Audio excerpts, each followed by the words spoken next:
Now that we've loaded up the blades into the cartridge, we need to put the cartridge into the sizing frame. You've got 3 of these sizing frames, and each one accommodates 2 sizes of tiles. Tile thickness is what we're talking about here.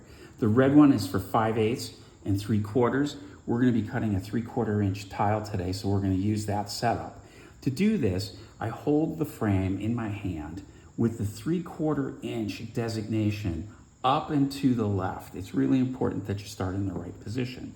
Then we're going to take the loaded profile cartridge and we're going to drop it in with the arrows on the top of the cartridge pointing away from that number or to the right. Very simple to remember. The arrows always point to the right and you start with your number on the left. Once you've got that in, you're going to affix it with these 2 thumb screws on the sides. This is going to hold your cartridge rigidly in place so it doesn't shift or move while you're cutting your tile. Get those nice and tight. It'll keep everything squared up inside the assembly, and you will be ready to cut tile.